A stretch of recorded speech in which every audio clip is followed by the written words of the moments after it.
Good afternoon everybody. 8th episode जो last हमने देखा उसमें हमने डिस्कस किया था रूफ़ की वाटरप्रूफिंग के बारे में। अगर हम उसको एक फास्ट रिकैप करें तो हम लोगों ने बात करी कि पूरी छत मतलब मदर स्लैब को पूरा क्लीन करने की ज़रूरत है। उसके बाद में क्रिस्टल क्लीन की ज़रूरत है। उसके बाद में हॉलर बनाने की ज़रूरत है। हॉलर बनने के बाद में उसमें फिर से एक बार सफाई करने की ज़रूरत है। उसके बाद में एक कोट वाटरप्रूफिंग करने की ज़रूरत है। उसके बाद में perpendicular to the earlier coat 45 GSM की फाइबर मैश बिछाने के बाद उसका सेकंड कोट करने की ज़रूरत है और सीमेंट और पानी का घोला बना के उसमें प्रोटेक्शन कोट करने की ज़रूरत है। जब ये कार्य हो जाता है, 1-2 दिन छोड़ने के बाद, थोड़ा सा मॉइस्ट करने के बाद आप M20 कंक्रीट 1.5-3 का माल बना के उसमें स्क्रीड करने की ज़रूरत है, जिसमें पूरा जो रूफ़ है उसका प्रोटेक्शन हो जाएगा। हमको ध्यान देने वाली बात यह है कि स्क्रीड हम जब करें तो हमारा 3-3.5 इंच से 2.5 इंच तक टेपर बनेगा, स्लांट बनेगा, ढाल बनेगा। और हमें ध्यान रखने वाली बात यह है कि जो गाइडलाइन M20 कंक्रीट की स्क्रीड की है उसको प्रॉपरली साइट पे फॉलो हो। अगर मान लीजिए आपने जो मैंने बताया मिक्स फॉलो नहीं होगा तो क्या होता है, अमूमन आप देखेंगे अगर 100 साइट पे आप विजिट करते हैं छत की तो 90 साइट्स पे आप ये देखेंगे कि उसमें क्रैक आ जाता है। क्रैक आने का मतलब ये है कि हमने स्क्रीड को प्रॉपर तरीके से नहीं काम किया है। जो वर्कमैनशिप चाहिए थी, जो एक्सपर्ट लेबर्स होने चाहिए थे, जो एक्सपर्टीज़ चाहिए थी, वो हमने नहीं ध्यान दिया है।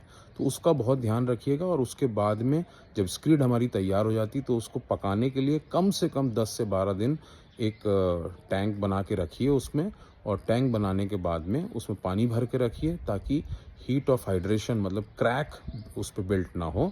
और उसके बाद में फिर आप उसको निकाल सकते हैं। और उसके बाद में 3x3 का एक स्क्वायर बना दीजिए 5 mm से 5 mm कट करके, ताकि आने वाले समय में जो भी ऊष्मा हीट ऑफ हाइड्रेशन जो नीचे से ऊपर आएगा वो क्रैक ना करते हुए आसानी से बाहर निकल सके। तो इस प्रकार से एक चट्टा बना दीजिए 3x3 का पूरे स्लैब पे स्क्रीड के ऊपर। अब उसके बाद कई लोग चाहते हैं कि टेम्परेचर कम हो, उसके बाद फर्दर वाटरप्रूफिंग करी जाए, तो उसमें एक टॉप कोट भी होता है। टॉप कोट भी हम करा सकते हैं, जो हमको आजकल बहुत एडवांस प्रोडक्ट्स आ गए हैं जो हमको 7 से 8 डिग्री 10 डिग्री कंपनियां बोलती हैं, बट क्योंकि 4-4.5 इंच का स्लैब भी होता है प्लस 2 इंच का 2.5 इंच का एवरेज स्क्रीड भी होता है, तो वो क्या होता है कि 10 डिग्री नहीं मिलेगा आपको, लेकिन हाँ आपको 7 डिग्री 7.5 डिग्री तक टेम्परेचर आपको कूलिंग नीचे जिस फ्लोर पे आपने टॉप पे किया तो उसके नीचे वाली फ्लोर में आपको कूलिंग इम्पैक्ट दिखाई देगा।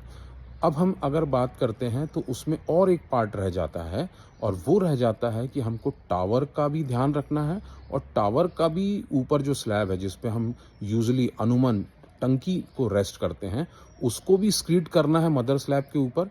और अगर आप चाहते हैं तो उसको भी टॉप कोट कर सकते हैं। पहले वाटरप्रूफिंग करिए, वाटरप्रूफिंग के बाद स्क्रीड करिए, स्क्रीड करने के बाद में आप टॉप कोट कर दीजिए। उसके बाद में आप जो है इम्प्लीमेंटेशन ऑफ वाटर टैंक्स करिए।